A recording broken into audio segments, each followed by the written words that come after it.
हमारे भीतर एक शत्रु बैठा है जो ना तो शोर करता है और ना हमें दिखाई देता। वो हमारे संकल्प, हमारी इच्छाओं और हमारे भविष्य को जकड़ लेता है, जिसे हम आलस्य कहते हैं। क्या आप जानते हैं सबसे बड़ा आलसी कौन है?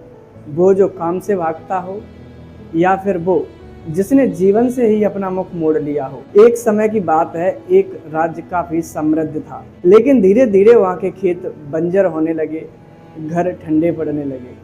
लोग आज नहीं कल कर लेंगे इस आदत के शिकार हो गए थे। वो जो लोग जो थोड़ा बहुत मेहनत करते थे, वो उन आलसी लोगों का बोझा ढोते ढोते उनके कंधे भी थक गए थे। अब स्थिति यहाँ तक आ गई थी कि राज्य के जो लोग आलसी थे वो इकट्ठा होकर राजा के पास गए और अधिकार बस उनसे बोले, हे महाराज, एक ऐसे स्थान की व्यवस्था की जाए जहाँ पर खाने पीने की उचित व्यवस्था हो और सोने को पर्याप्त मिले। राजा ने उनकी बात सुनी और एक ऐसे आश्रम का बंदोबस्त कर दिया जहाँ पर वक्त पर खाना मिलता और सोने के लिए पूरा वक्त, और वहाँ के गद्दे या फिर वहाँ की जो व्यवस्थाएं थी वो काफ़ी सुदृढ़ थी, काफ़ी आरामदायक। एक बार राजा ने वहाँ की स्थिति जानने के लिए वहाँ पर अचानक से पहुँच गए और अपने सैनिकों से कहकर एक तरफ से आग लगवा दी। आग जैसे ही पूरे आश्रम में फैली तो लोगों में अफरा तफरी मच गई। जो लोग महीनों से हिले तक नहीं थे, अपने बिस्तरों से उठे तक नहीं थे, वो अपने आप को बचाने के लिए इधर से उधर भागने लगे।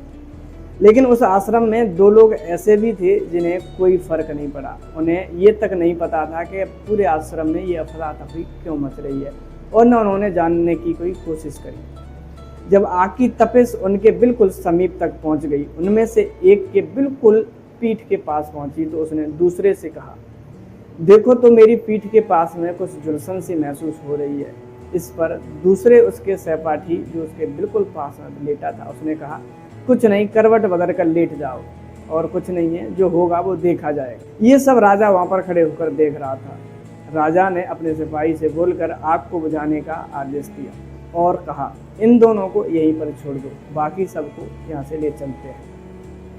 राजा का आदेश सुनकर सारे के सारे सैनिक हैरान रह गए। राजा ने बताया कि ये लोग आलसी नहीं है, बल्कि ये चेतना शून्य है। राजा ने आगे बताया, जो लोग आग देखकर भागे थे वो आलसी नहीं बल्कि काम से बच रहे थे, और ये जो लोग आग देखकर भी जिन्हें पता चल गया कि पास में झुलसन हो रही है, उसके बावजूद भी खुद को बचाने के लिए भी नहीं उठे, इसका मतलब इन्हें अपने जीवन से भी कोई मोह नहीं। ये असली आलसी नहीं बल्कि चेतना शून्य हो चुके हैं। जो लोग आग की लपटें देखकर इधर से उधर भाग रहे थे, उनकी संकट ने नींद तोड़ दी। उन्हें सुधारा जा सकता है, उन्हें रास्ते पर लाया जा सकता है, लेकिन जिनकी चेतना मर चुकी है, उन्हें सुधारना समाज की ऊर्जा व्यर्थ करने जैसा है।